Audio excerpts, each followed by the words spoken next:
ಕರ್ನಾಟಕ ಅಂಗವಿಕಲರ ರಾಜ್ಯ ಒಕ್ಕೂಟ ಜಿಲ್ಲಾ ಘಟಕ ಚಿತ್ರದುರ್ಗ ವತಿಯಿಂದ ಅಂಗವಿಕಲರ ಕುಂದುಕೊರತೆ ವಿಚಾರವಾಗಿ ಜಿಲ್ಲಾಧಿಕಾರಿಗಳ ಆವರಣದಲ್ಲಿ ಪ್ರತಿಭಟನೆ ಹಾಗೂ ಧರಣಿ ಸತ್ಯಾಗ್ರಹ ಹಮ್ಮಿಕೊಳ್ಳಲಾಗಿತ್ತು. ಅಂಗವಿಕಲರ ಆದಾಯದ ಮಿತಿ ಕೇವಲ 800 ರಿಂದ 1400 ರೂಪಾಯಿ ಆದಾಯ ಒಂದು ಸಾಮಾಜಿಕ ಭದ್ರತೆ ಯೋಜನೆ ನೀಡಲಿಕ್ಕೆ ಈ ಒಂದು ಆದಾಯದ ಮಿತಿಯನ್ನು ನೀವು ಏರಿದ್ದೀರಿ.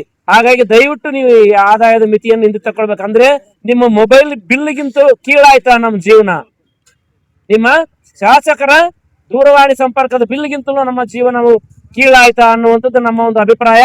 ಹಾಗಿದ್ದರೆ ನೀವು ನಿಮ್ಮ ಆದಾಯದ ಮಿತಿಯನ್ನು ಮೊದಲು ಘೋಷಿಸಿ. ಹಾಗಿದ್ದರೆ ನಿಮ್ಮ ಹೆಂಡತಿಗೆ ಏಕೆ ನೀವು ಫ್ರೀ ಬಸ್ ಪಾಸ್ ಕೊಟ್ಟಿದ್ದೀರಿ? ಯಾಕೆ ನೀವು ಶಕ್ತಿ ಯೋಜನೆಯಲ್ಲಿ ನಿಮ್ಮ ಹೆಂಡತಿಗೆ ನೀವು ಕೊಟ್ಟಿದ್ದೀರಿ? ಹಾಗಿದ್ದರೆ ಮತ್ತೆ ಏಕೆ ಅವ್ರಿಗೆಲ್ಲರಿಗೂ ನೀವು ಉಚಿತ ಗೃಹಲಕ್ಷ್ಮಿಯನ್ನ ಹಾಕ್ತಾ ಇದ್ರಿ? 1 ಲಕ್ಷ ರೂಪಾಯಿ ಸಂಬಳ ಪಡೆಯುವಂತ ಒಬ್ಬ ಮಹಿಳೆಯರಿಗೆ ನೀವು ಗೃಹಲಕ್ಷ್ಮಿ ಕೊಡ್ತಾ ಇದ್ರಿ.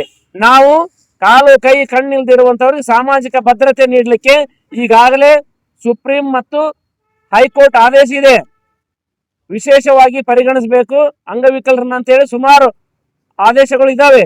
ಈ ಆದೇಶಗಳನ್ನು ಉಲ್ಲಂಘನೆ ಮಾಡ್ತಾ ಇದ್ರು. ಯಾಕೆಂದ್ರೆ ಅವ್ರನ್ನ BPL ಕುಟುಂಬದಲ್ಲಿ ಒಳಪಡಿಸಬೇಕು, ಎಲ್ಲರನ್ನೂ BPL ಕುಟುಂಬಕ್ಕೆ ಒಳಪಡಿಸಬೇಕು ಅಂಗವಿಕಲರನ್ನ.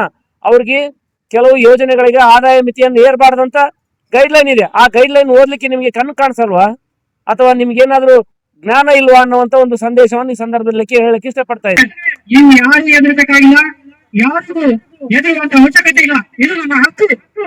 ಇವತ್ತು ಜಿಲ್ಲಾಧಿಕಾರಿಗಳ ಬರೋವರೆಗೂ ಚಿತ್ರದುರ್ಗದ ವೀರ ಮದಕರಿ ನಾಯಕನ ಕೋಟೆ ನಾವು ಜಿಲ್ಲಾಧಿಕಾರಿಗಳು ಬರೋವರೆಗೂ ಯಾವುದೇ ಕಾರಣಕ್ಕೂ ಪ್ರತಿಭಟನೆ ನಿಲ್ಲಿಸಲ್ಲ ಅಂತ ಬರಲೇಬೇಕು. ಕರ್ನಾಟಕ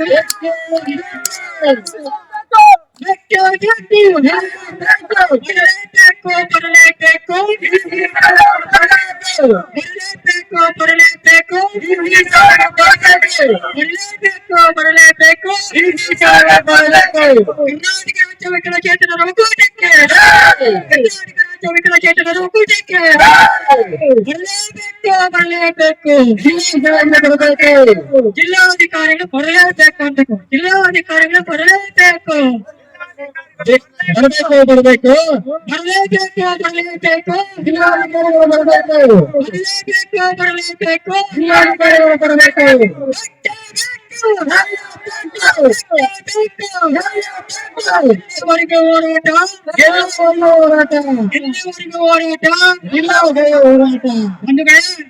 ಇವತ್ತು ರಾತ್ರಿ 8 ಗಂಟೆ ಆದ್ರೆ ಜಿಲ್ಲಾಧಿಕಾರಿಗಳು ಬರೋವರೆಗೂ ನಾವು ಪ್ರತಿಭಟನೆ.